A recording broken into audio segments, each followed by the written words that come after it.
Good afternoon. आज हम आपके लिए लेके आए हैं संविधान के एमसीक्यू, जिसका हमारा टॉपिक है भारतीय संघ एवं राज्य क्षेत्र। तो आज का सेशन स्टार्ट करते हैं। हमारा पहला प्रश्न है, निम्नलिखित जोड़ों में से किसने देशी रियासतों को भारतीय संघ का अंग बनने में सबसे महत्वपूर्ण भूमिका अदा की? ऑप्शन ए सरदार पटेल और जवाहरलाल नेहरू, ऑप्शन बी सरदार पटेल और BP Menon, option C Sardar Patel और महात्मा गांधी, ऑप्शन डी सरदार पटेल और के एम मुंशी। आप सबको पता है कि हमारे भारतीय संघ का निर्माण किससे किससे मिलकर हुआ है?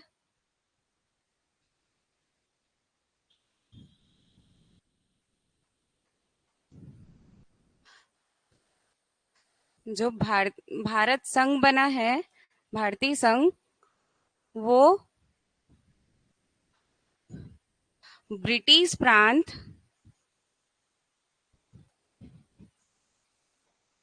और देसी रियासतों से मिलकर बना है।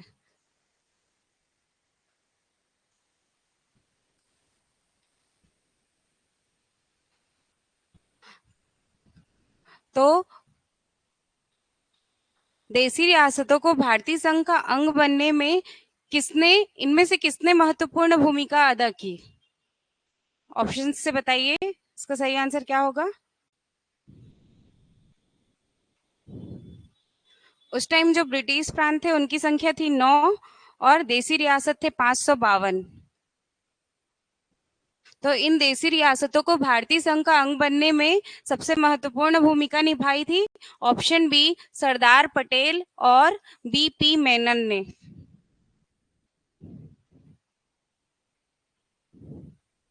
ऑप्शन बी इसका सही आंसर हो जाएगा। अगला प्रश्न, हमारा अगला प्रश्न है, भारत के संविधान में भारत को किस रूप में वर्णित किया गया है? ऑप्शन ए परिसंघ कल्प, ऑप्शन बी एकात्मक, ऑप्शन सी राज्यों का संघ, ऑप्शन डी परिसंघ। भारत को किस रूप में वर्णित किया गया है भारत के संविधान में?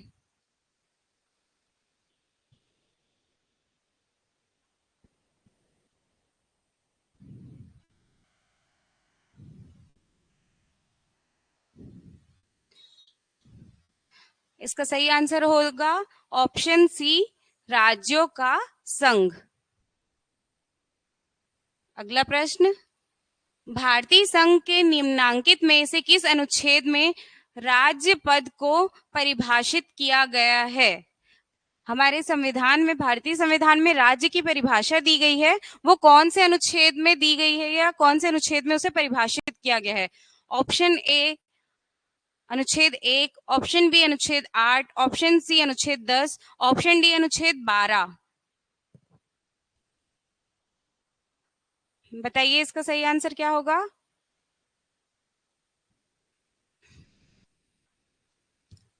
इसका सही आंसर हो जाएगा ऑप्शन डी अनुच्छेद 12। इसमें राज्य पद की परिभाषा दी गई है। अगला प्रश्न, निम्नलिखित कथनों पर विचार कीजिए। भारतीय संविधान के अनुच्छेद 12 के अनुसार राज्य में शामिल हैं। अभी हमने देखा कि अनुच्छेद 12 में हमारे राज्य शब्द को परिभाषित किया गया है, तो उसमें क्या क्या कहा गया है या क्या क्या शामिल किया गया है, ये आपको बताना है। पहला है भारत की संसद और सरकार, दूसरा है राज्यों की सरकार और विधानमंडल, ऑप्शन सी या तीसरा है भारतीय राज्य क्षेत्र के भीतर या भारत के नियंत्रण के अधीन सभी स्थानीय या अन्य प्राधिकारी। उपयुक्त कथनों में से कौन से सही हैं? ये कूट वाला प्रश्न है, इसलिए सभी ऑप्शंस को ध्यान से पढ़ के आपको इनमें से जवाब देना है। ऑप्शन ए है 1, 2 और 3 तीनों शामिल है, ऑप्शन बी है केवल 1 और 2 शामिल है, ऑप्शन सी है केवल 2 और 3 शामिल है, ऑप्शन डी है केवल 1 और 3 शामिल है। बताइए कि वो जो अनुच्छेद 12 में राज्य को परिभाषित किया गया है, उनमें किसको किसको शामिल किया गया है।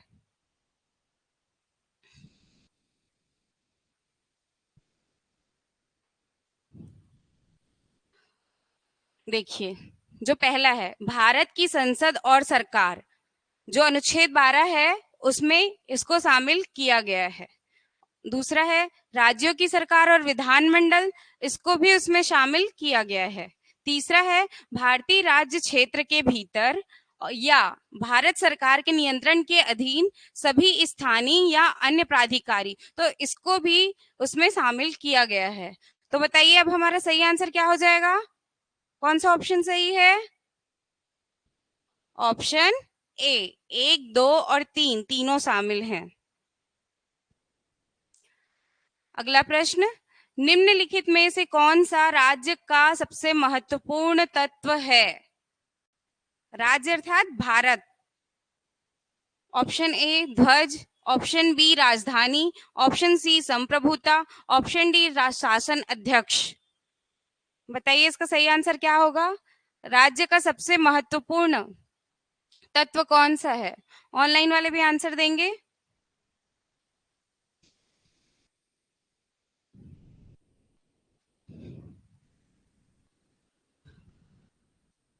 इसका सही आंसर हो जाएगा ऑप्शन सी संप्रभुता। ये सबसे प्रमुख तत्व है।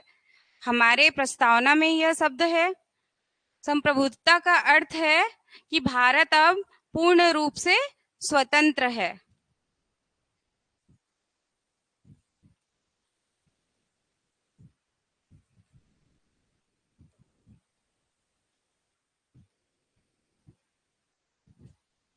अगला प्रश्न, निम्नलिखित में से कौन सी एक भारतीय संघ राज्य पद्धति की विशेषता नहीं है? विशेषता नहीं है।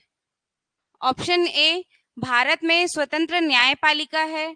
ऑप्शन बी, केंद्र और राज्यों के बीच शक्तियों का स्पष्ट विभाजन किया गया है।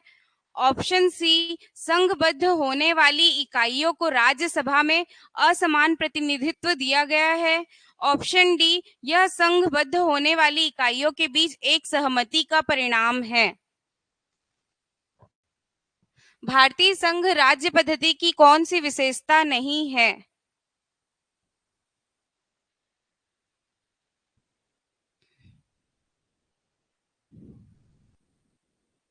भारत में स्वतंत्र पालिका है या नहीं है? है। केंद्र और राज्यों के बीच शक्तियों का स्पष्ट विभाजन किया गया है।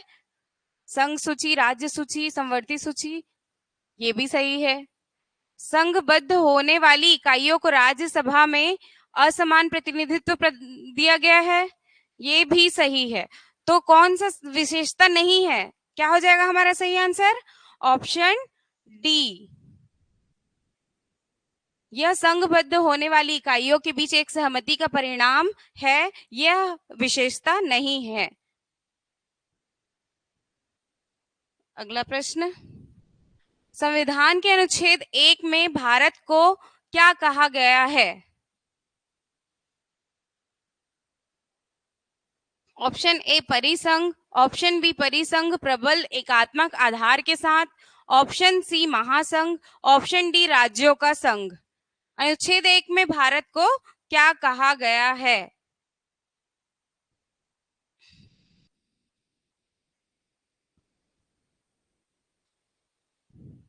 बताइए इसका आंसर क्या होगा?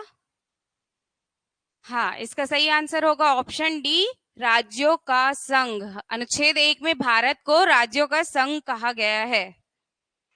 अगला प्रश्न, निम्नलिखित में से किस अनुच्छेद में इंडिया को भारत भी कहा गया है? ऑप्शन ए अनुच्छेद 1, ऑप्शन बी अनुच्छेद 2, ऑप्शन सी अनुच्छेद 3, ऑप्शन डी अनुच्छेद 4। कौन से अनुच्छेद में इंडिया को भारत भी कहा गया है?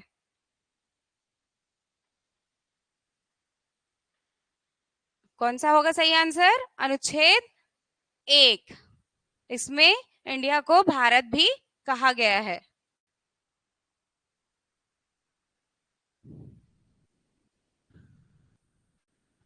ऑनलाइन वाले आप लोग आंसर देते हो ना, तो क्वेश्चन नंबर के साथ ऑप्शन लिखिएगा।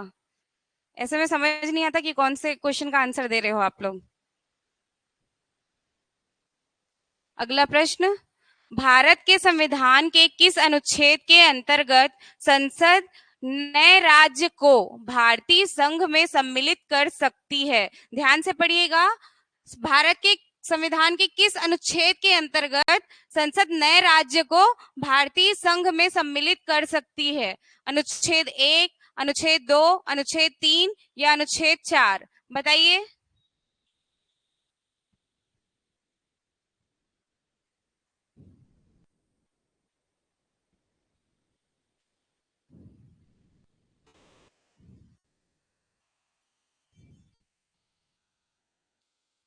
इसका सही आंसर हो जाएगा अनुच्छेद 2।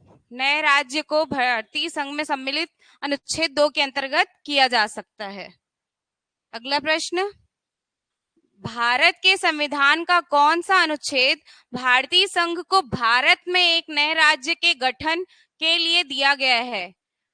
ऑप्शन ए अनुच्छेद 9, ऑप्शन बी अनुच्छेद 3, ऑप्शन सी अनुच्छेद 2, ऑप्शन डी अनुच्छेद 1। क्वेश्चन ध्यान से पढ़िएगा, भारत के संविधान का कौन सा अनुच्छेद भारतीय संघ को भारत में एक नए राज्य के गठन के लिए दिया गया है? अभी हमने पिछला क्वेश्चन देखा, इसमें क्या क्या आ गया था? नए राज्य को भारतीय संघ में सम्मिलित, नए राज्य को भारतीय संघ में सम्मिलित। और यहाँ इस क्वेश्चन में क्या कहा जा रहा है? भारतीय संघ को भारत में एक नए राज्य का गठन। जैसे कि आप लोगों को पता है, सिक्किम जो था वो एक अलग राज्य था। सिक्किम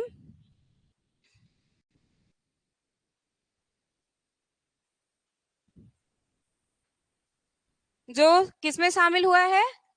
भारत में, भारत में शामिल। तो ये कौन से अनुच्छेद से हुआ था? अनुच्छेद 2 से, अनुच्छेद 2 से। पर अब यहाँ क्या कहा जा रहा है? भारतीय संसद को भारत में एक नए राज्य का गठन। तो इसका सही आंसर हो जाएगा, बताइए, अनुच्छेद 3। यहाँ क्या कहा जा रहा है? भारत में एक नए राज्य का गठन। जैसे हमारा छत्तीसगढ़ पहले किसका हिस्सा था? एमपी का। तो एमपी से अलग होकर हमारा सीजी बना है। तो ये जो हमारे भारत में ऑलरेडी एक राज्य था, उसकी सीमाओं में परिवर्तन करके एक जब नए राज्य का गठन किया गया, तो ये किस अनुच्छेद के अंतर्गत होता है? अनुच्छेद 3 के अंतर्गत।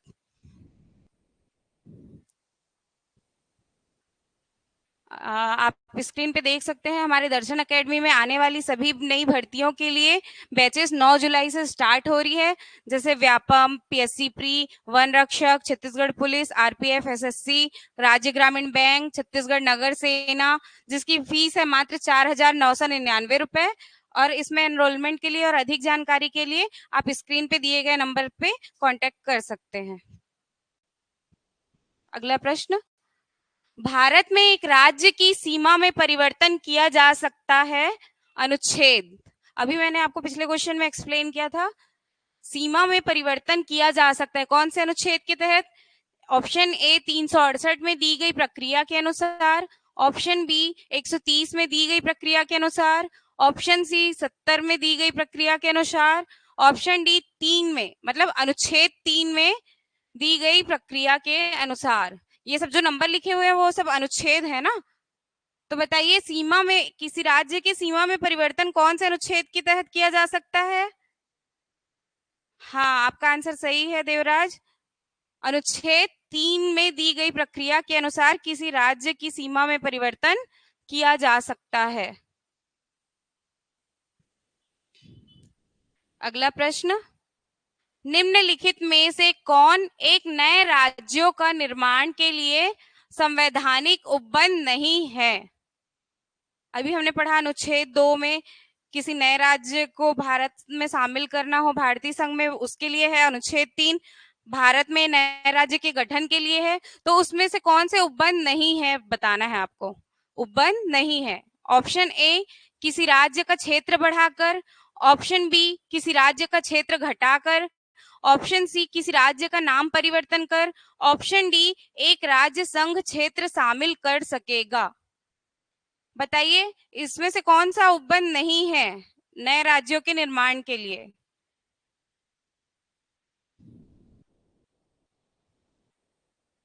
इसका सही आंसर हो जाएगा ऑप्शन डी। एक राज्य संघ राज्य क्षेत्र को शामिल कर सकेगा ऐसा उपबंध नहीं है। अगला प्रश्न, नए प्रदेश का सृजन, सृजन मतलब निर्माण, और एवं उसकी सीमा निर्धारण का अधिकार है। अगर नया जो प्रदेश बनता है या उसकी सीमा का निर्धारण, इसका अधिकार किसको है? ऑप्शन ए संसद, ऑप्शन बी उपराष्ट्रपति, ऑप्शन सी राज्यपाल, ऑप्शन डी उपरोक्त में से कोई नहीं। नए प्रदेश की सृजन और सीमा निर्धारण का अधिकार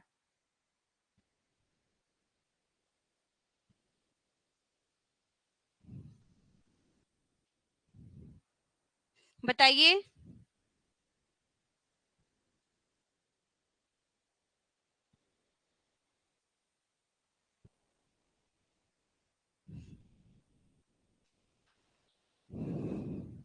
इसका सही आंसर हो जाएगा ए संसद। संसद को नए प्रदेश की सृजन और उसकी सीमा के निर्धारण का अधिकार है।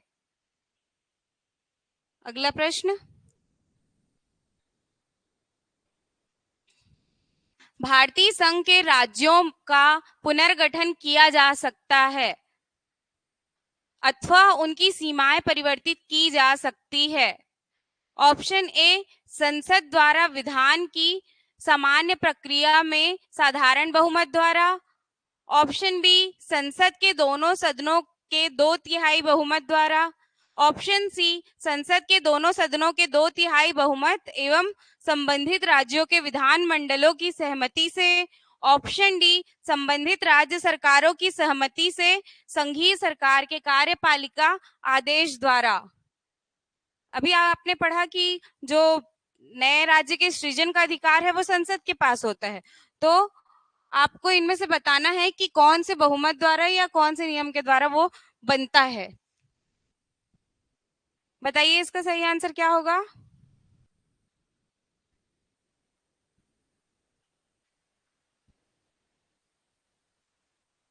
इसका सही आंसर हो जाएगा ऑप्शन ए संसद द्वारा विधान की सामान्य प्रक्रिया में साधारण बहुमत द्वारा। नए राज्यों का जो पुनर्गठन है या सीमा परिवर्तन है वो संसद के साधारण बहुमत द्वारा हो जाता है। अगला प्रश्न, भारतीय संविधान के अंतर्गत राज्यों की सीमाओं में क्षेत्रीय परिवर्तन किए जा सकते हैं। ऑप्शन ए राज्य पुनर्गठन आयोग द्वारा, ऑप्शन बी राज्य के बहुमत की सहमति से संसद द्वारा, ऑप्शन सी संसद के विधेयक द्वारा, ऑप्शन डी परिवर्तन से प्रभावित प्रांतों की सहमति से संसद द्वारा। चलिए बताइए इसका आंसर क्या होगा?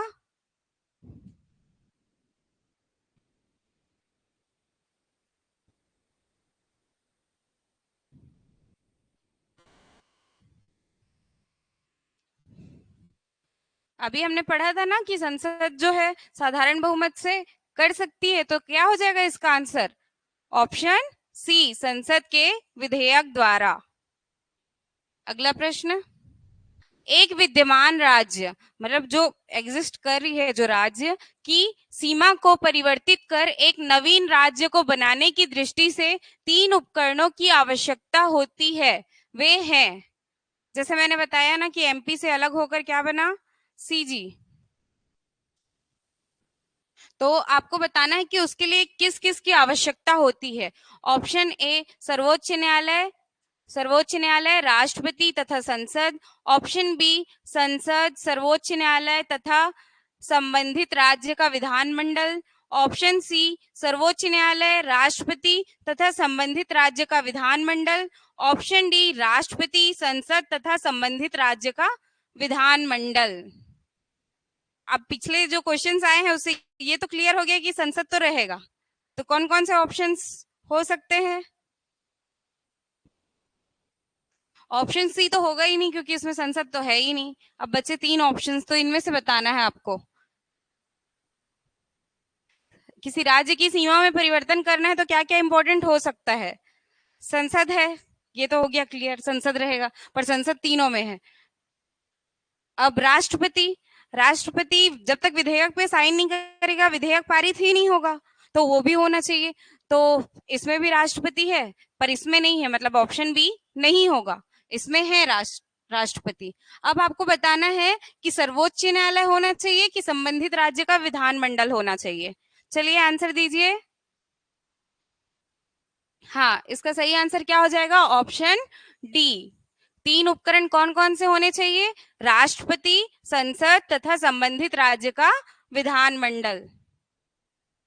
अगला प्रश्न, भारत में नए राज्य का गठन खालिस्तान से होता है। इसका आंसर आप लोग मुझे कमेंट करके बताएंगे। मैं ऑप्शंस बोल देती हूँ। ऑप्शन ए विशेष बहुमत, ऑप्शन सी सरल बहुमत, ऑप्शन बी सरल बहुमत, ऑप्शन सी बिना किसी बहुमत, ऑप्शन डी इनमें से कोई नहीं। इसका आंसर कमेंट करके बताइएगा।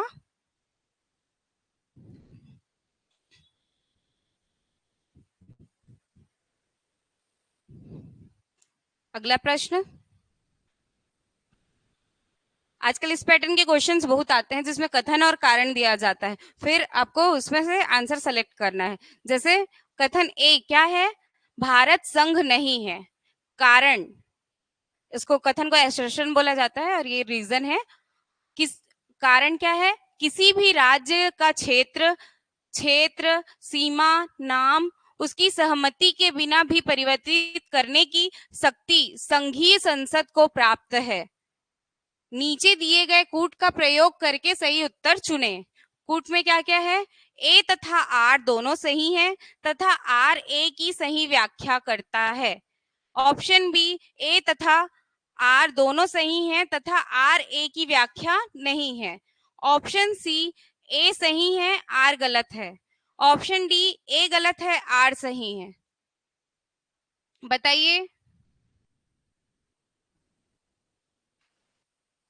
भूपेश, आप लोग ना क्वेश्चन नंबर लिख के बताया कीजिए कि किसका आंसर आप लोग दे रहे हैं।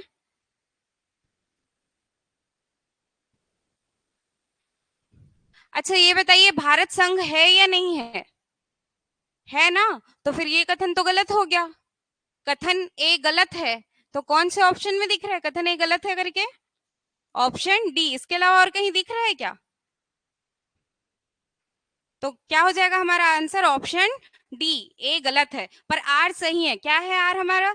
किसी भी राज्य का क्षेत्र, सीमा, नाम उसकी सहमति के बिना भी परिवर्तित करने की शक्ति संघीय संसद को प्राप्त है। ये बिल्कुल सही है। हाँ, आपका आंसर सही है, 18 का डी। अगला प्रश्न, भाषाई प्रांतीय आयोग का गठन जून 1948 में किसकी अध्यक्षता में की गई थी? Option A Fazal Ali, option B K M Panikkar, option C S K Dhar, option D Ram Subhag Singh. बताइए। जब हमारा भारत संघ बना था उस टाइम पे भाषाई आधार पे राज्यों का निर्माण करने की मांग उठी थी, जिसके लिए एक भाषाई प्रांतीय आयोग का गठन जून 1948 में किया गया था। उसकी अध्यक्षता किसने की थी ये आपको बताना है। ऑप्शन ए है Fazal Ali, option B K M Panikkar, option C S K Dhar, option D Ram Subhag Singh. बताइए इसका आंसर क्या होगा? इसके अध्यक्ष थे ऑप्शन सी एस के धर। जो भाषाई प्रांतीय आयोग का गठन जून 1948 में किया गया था उसके अध्यक्ष थे एस के धर। अगला प्रश्न, 20 दिसंबर 1948 में किस आयोग की रिपोर्ट ने यह कहा गया कि भाषा के आधार के बजाय प्रशासनिक संविदा के आधार पर राज्यों का पुनर्गठन हो? ऑप्शन ए धर आयोग की रिपोर्ट, ऑप्शन बी न्यायमूर्ति वांछू आयोग की रिपोर्ट, ऑप्शन सी फजल अली आयोग की रिपोर्ट, ऑप्शन डी राज्य पुनर्गठन आयोग की रिपोर्ट। आप लोग पिछला प्रश्न देखिएगा, इसमें कहा गया है भाषाई प्रांतीय आयोग का गठन किया था जून 1948 में, जिसके अध्यक्ष कौन थे? एस के धर। तो ये जो है इसकी रिपोर्ट जो है दिसंबर 1948 में एस के धर आयोग ने ही प्रस्तुत की थी। तो कौन सा हो जाएगा सही आंसर इसका? ऑप्शन ए, धर आयोग की रिपोर्ट। इसमें कहा गया था कि जो राज्यों का गठन है, राज्यों का गठन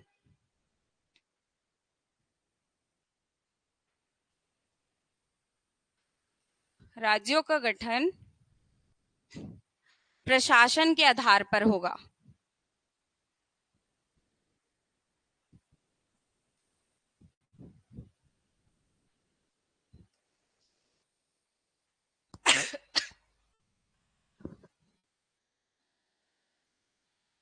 होगा, भाषाई आधार पर नहीं।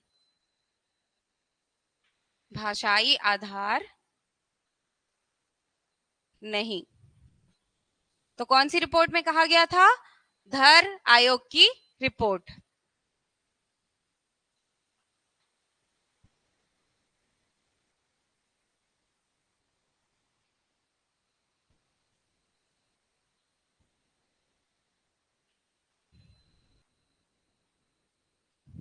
अगला प्रश्न, भाषाई राज्यों की अवधारणा का पृष्ठांकन किया था। ऑप्शन ए, नेहरू रिपोर्ट ने। ऑप्शन बी, धर कमीशन रिपोर्ट ने। ऑप्शन सी, कैबिनेट मिशन योजना में। ऑप्शन डी, साइमन कमीशन ने। बताइए इसका सही आंसर क्या होगा?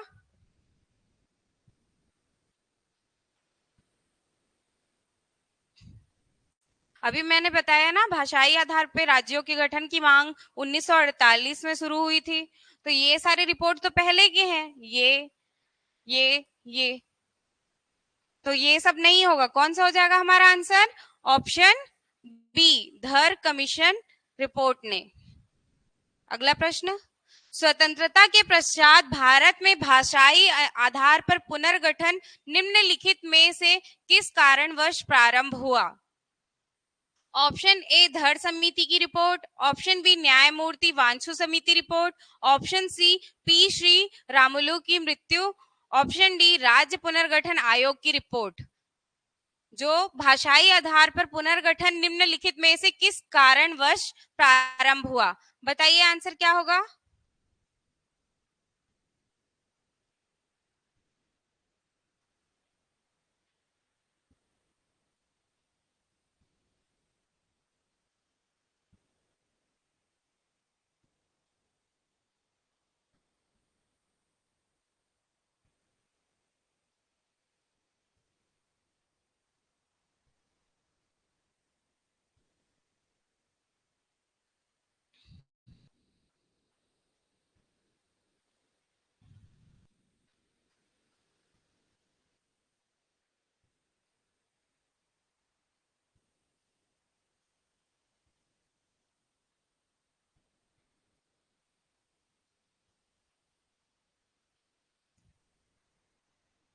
बताइए इसका सही आंसर क्या होगा?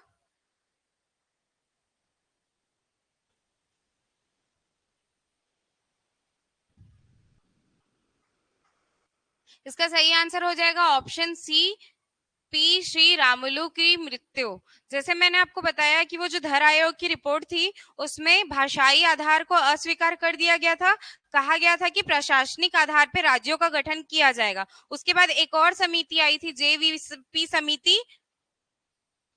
उन्होंने भी सेम रिपोर्ट दिया कि भाषाई आधार पे राज्यों का गठन नहीं होगा, बल्कि प्रशासनिक के आधार पे होगा। सेम रिपोर्ट उन्होंने भी दी। अब इसके बाद 1949 में जो है, आंध्र प्रदेश में इसके खिलाफ आंदोलन शुरू हो गया कि जो राज्यों का गठन है वो भाषा के आधार पे होना चाहिए। जिसके ने, जिसके जिसका नेतृत्व कौन कर रहे थे? पी श्री रामुलु जी। अब ये आंदोलन चलता रहा, फिर उन्होंने अनशन किया। ये जो थे, इन्होंने अनशन किया 56 दिन तक के।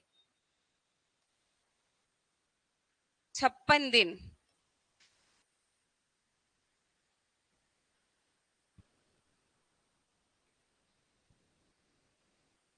56 दिन अनशन। फिर 1952 में इनकी मृत्यु हो जाती है। इनकी मृत्यु हो जाती है 1952 में। किसकी? पी श्री रामुलु जी की। अब ये जो आंदोलन होता है वो हिंसात्मक रूप ले लेता है, इसी के कारण जो भाषाई आधार पे पुनर्गठन है वो स्टार्ट हुआ था। इसके बाद 2 अक्टूबर को आंध्र प्रदेश को एक अलग राज्य बनाया गया तमिलनाडु से भाषा के आधार पर, 2 अक्टूबर 1953 को।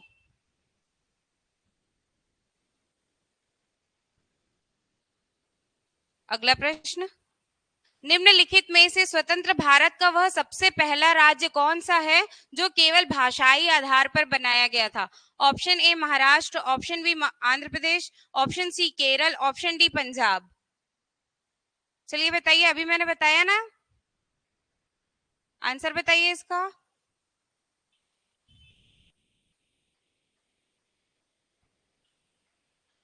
हाँ, इसका सही आंसर क्या हो जाएगा? ऑप्शन बी आंध्र प्रदेश।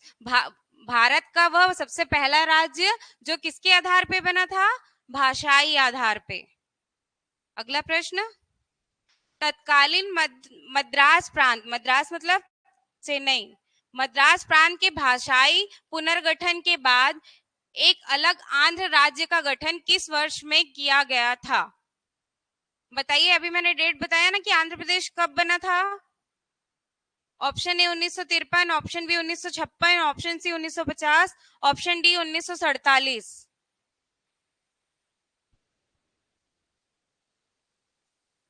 हाँ भूपेश, आपका आंसर सही है। क्या हो जाएगा इसका आंसर? Option A 1953। अगला प्रश्न,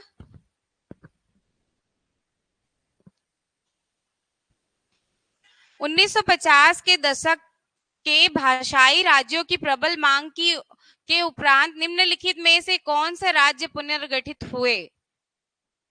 1950 के दशक के बाद भाषाई राज्यों की प्रबल मांग के उपरांत निम्नलिखित में से कौन से राज्य पुनर्गठित हुए? Option A Karnataka, 2 Maharashtra, 3 Punjab, 4 Andhra Pradesh. नीचे दिए गए कूट का प्रयोग कर सही उत्तर चुनिए। ऑप्शन ए है 1 2 3 4, मतलब चारों। ऑप्शन बी केवल 1 और 2, ऑप्शन सी केवल 2 और 4, ऑप्शन डी 1 और 4। भाषाई आधार पे जो राज्य बने 1950 के दशक के बाद, उनको बताना है आपको कि इनमें से कौन कौन से राज्य बने। हाँ, सी इसका राइट आंसर है, केवल 2 और 4। कौन कौन से राज्य बने? महाराष्ट्र और आंध्र प्रदेश। अगला प्रश्न, भाषागत आधार पर राज्यों के पुनर्गठन के लिए भारत सरकार ने दिसंबर 1953 में राज्य पुनर्गठन आयोग की नियुक्ति की, जिसकी रिपोर्ट के आधार पर 1956 में राज्य पुनर्गठन अधिनियम संसद ने पारित किया था। इस आयोग के अध्यक्ष थे।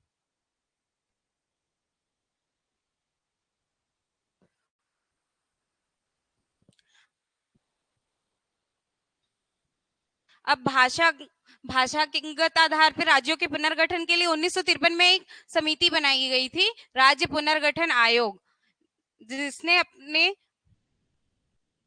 अपना अधिनियम कब पारित किया? 1956 में। तो इसके अध्यक्ष कौन थे? Option A justice Fazal Ali, option B justice MP Chagla, option C Pandit CN Kunzru, option D Gulzari Lal Nanda. चलिए बताइए।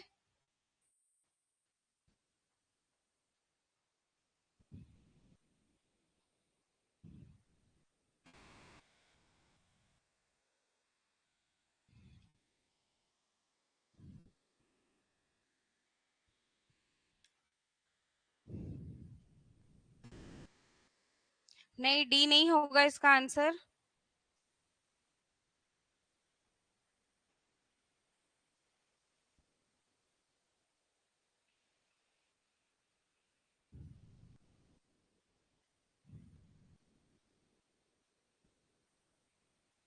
इसका सही आंसर क्या होगा, जल्दी बताइए।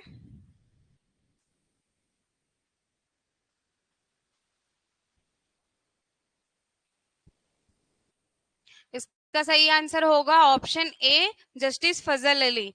ये जो आयोग है राज्य पुनर्गठन आयोग, इसको फजल अली आयोग भी कहा जाता है, फजल अली आयोग। इस आयोग में 3 सदस्य थे। कितने सदस्य? 3 सदस्य। एक तो ये खुद ही थे, पहले ये थे,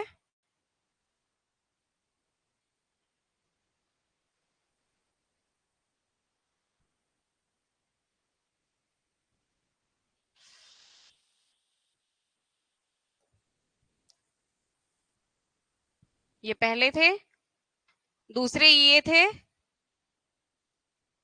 ये ना मिसप्रिंट हो गया है, पंडित कुंजरू थे, ये दूसरे थे, और तीसरे थे पाणिक्कर, एम पाणिक्कर करके।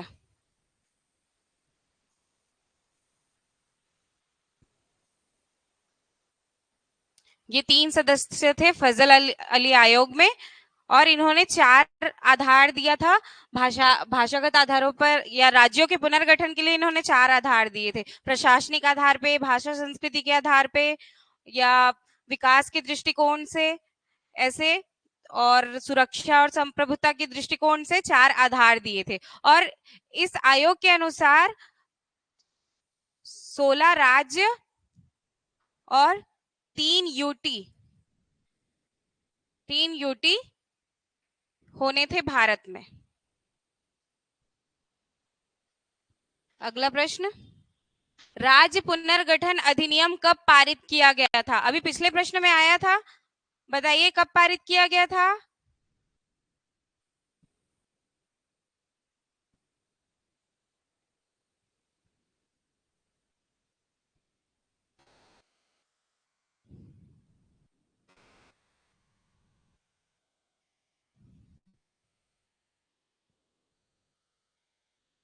यह पारित किया गया था सन 1956 को। इसके अनुसार कितने राज्य, बताइए?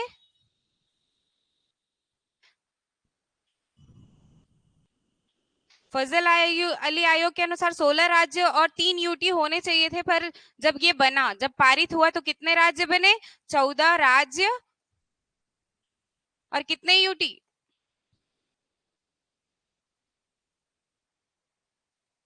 बताइए।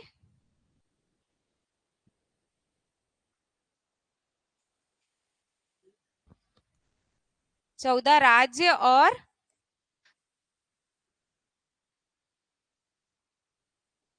6 यूटी या संघ शासित प्रदेश। और अभी वर्तमान में कितने राज्य हैं और कितने यूटी है? जो वर्तमान में राज्यों का पुनर्गठन होता है, वो इसी आधार पे किया जाता है, भाषा संस्कृति के आधार पे, प्रशासनिक आधार पे, विकास के दृष्टिकोण से। जो फजल अली आयोग की रिपोर्ट में प्रस्तुत किया गया था, उसी आधार पे अभी भी हमारे भारत में राज्यों का गठन होता है। अभी वर्तमान में कितने राज्य हैं, बताइए? 28। और यूटी 8। अगला प्रश्न, 1956 में राज्यों का पुनर्गठन करने से ऑप्शन ए 17 राज्य और 6 संघ राज्य क्षेत्र बने, ऑप्शन बी 17 राज्य और 9 संघ राज्य क्षेत्र बने, ऑप्शन सी 14 राज्य और 6 संघ राज्य क्षेत्र बने, ऑप्शन डी 15 राज्य और 9 संघ राज्य क्षेत्र बने। जल्दी बताइए इसका आंसर क्या होगा?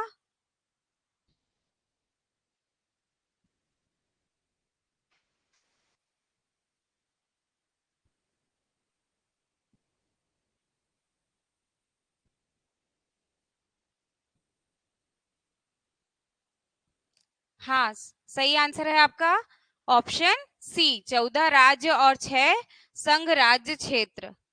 अगला प्रश्न, वर्तमान में भारतीय संघ में राज्यों और केंद्र शासित प्रदेशों की संख्या क्रमशः कितनी है? ऑप्शन ए 24 और 24 राज्य 8 केंद्र शासित प्रदेश, ऑप्शन बी 25 राज्य और 8 केंद्र शासित प्रदेश, ऑप्शन सी 28 राज्य और 8 केंद्र शासित प्रदेश, ऑप्शन डी 26 राज्य और 8 केंद्र शासित प्रदेश। इसका आंसर आप कमेंट करके बताइएगा। अगला प्रश्न, निम्नलिखित में से कौन एक संघ शासित प्रदेश नहीं है? 8 केंद्र शासित प्रदेश है, तो बताइए इनमें से कौन कौन सा नहीं है? Option A Lakshadweep, option B Dadra एवं Nagar Haveli, option C Puducherry, option D Nagaland. Lakshadweep है या नहीं है? दादर नगर हवेली ये भी है, पुडुचेरी ये भी है, नागालैंड है क्या? नहीं ना, तो हमारा सही आंसर क्या हो जाएगा? नागालैंड केंद्र शासित प्रदेश नहीं है। अगला प्रश्न, निम्नलिखित में से कौन से केंद्र शासित प्रदेश नहीं है? Option A Lakshadweep, option B Daman Diu, option C Puducherry, option D Mizoram.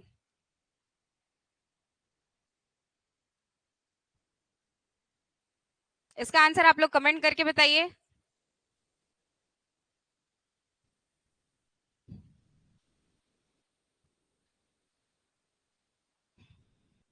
अगला प्रश्न, सॉरी, हमारी नई बैचेस कल से यानी कि 9 जुलाई से प्रारंभ हो चुकी है, जिसके डिटेल्स आप स्क्रीन पे देख सकते हैं और दिए गए नंबर पे कांटेक्ट कर सकते हैं।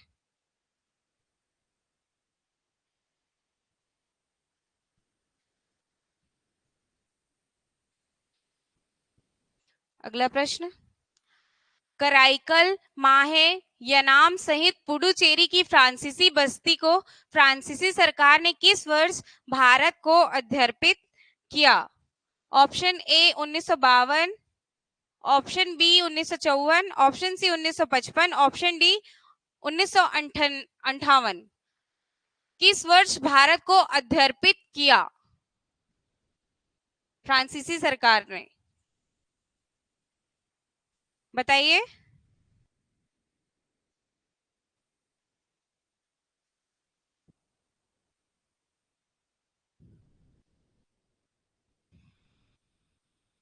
जल्दी आंसर दीजिए।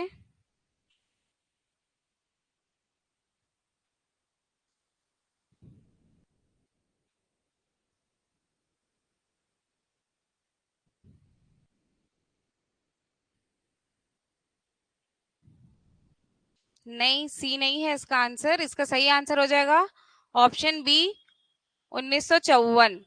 1954 में अर्पित किया था।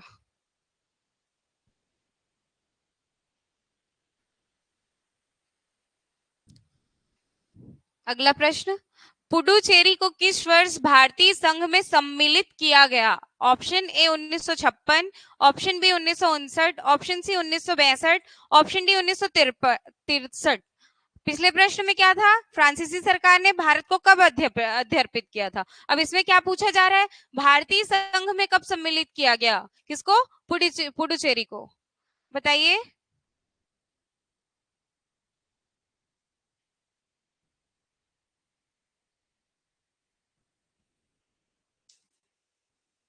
हाँ, इसका सही आंसर क्या हो जाएगा? 1962। अगला प्रश्न, किस वर्ष गोवा सहित अन्य पुर्तगाली बस्तियों को भारतीय संघ का राज्य क्षेत्र बनाया गया? Option A 1960, option B 1961, option C 1963, option D 1965। Goa सहित अन्य पुर्तगाली बस्तियों को भारतीय संघ का राज्य क्षेत्र बनाया गया।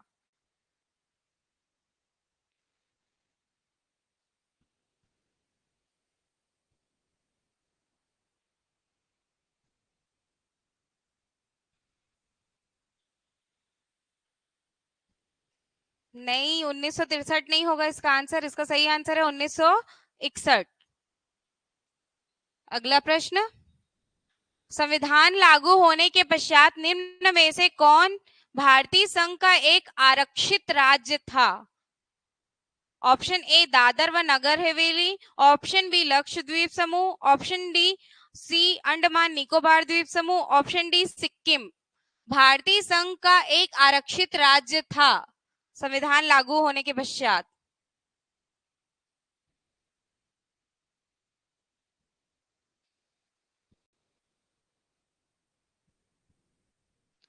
इसका सही आंसर हो जाएगा ऑप्शन डी सिक्किम। अगला प्रश्न, सिक्किम को किस वर्ष भारतीय संघ में सहयुक्त राज्य के रूप में शामिल किया गया? Option A 1971, option B 1972, option C 1974, option D 1975। बताइए। कब संयुक्त राज्य के रूप में भारत में शामिल किया गया था सिक्किम को?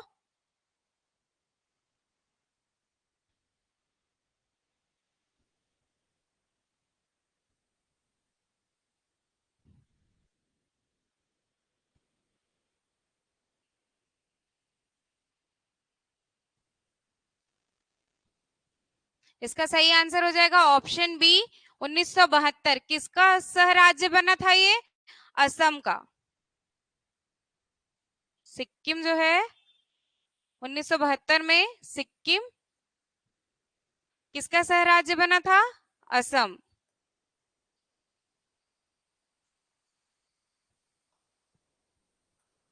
सह राज्य।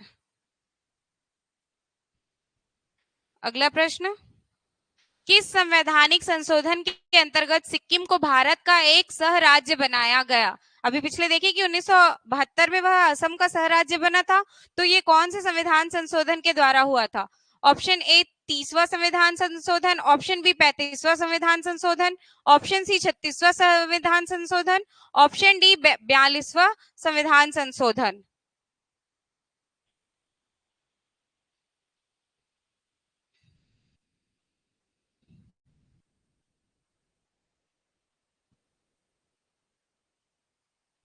जल्दी बताइए। 35वां संविधान संशोधन आएगा, 42वां नहीं। ऑप्शन बी, असम का सह राज्य बना था 35वां संविधान संशोधन 1972 में। हिमाचल प्रदेश को राज्य का दर्जा प्रदान किया गया, ऑप्शन ए 1956 में, ऑप्शन बी 1967 में, ऑप्शन सी 1971 में, ऑप्शन डी 1975 में।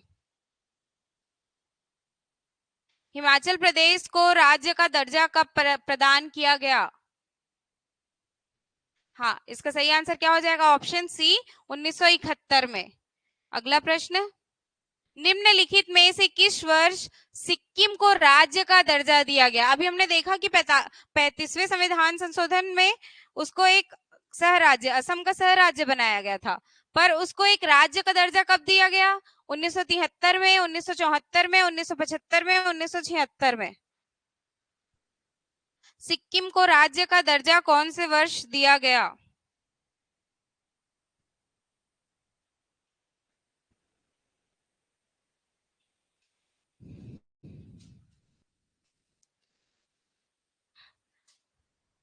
हाँ मितेश, आपका आंसर सही है, 1975 में। ये कौन सा संविधान संशोधन था?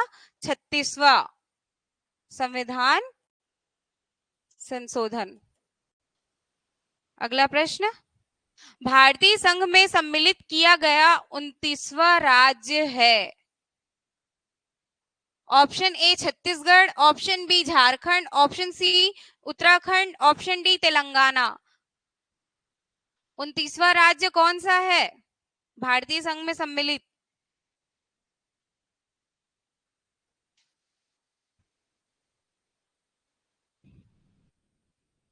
हाँ, इसका सही आंसर क्या हो जाएगा? Option D Telangana. यह 29वां राज्य बना था। और हमारा छत्तीसगढ़ कौन से नंबर का राज्य बना था? ये आप मुझे कमेंट करके बताइएगा।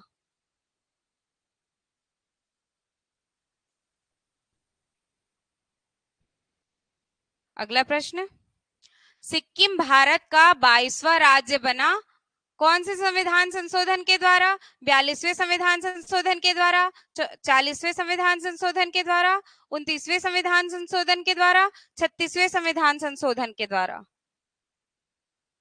अब इसका आंसर बताइए, मैंने थोड़ी देर पहले ही बताया है।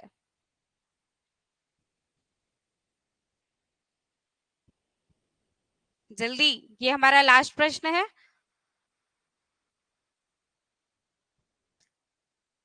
ऑनलाइन वाले वेरी गुड, सही आंसर है ऑप्शन डी 36वें संविधान संशोधन द्वारा।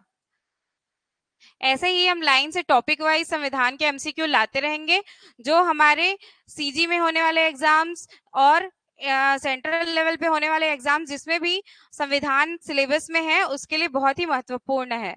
आप हमारे चैनल को लाइक कीजिए, सब्सक्राइब कीजिए और शेयर कीजिए। Thank you.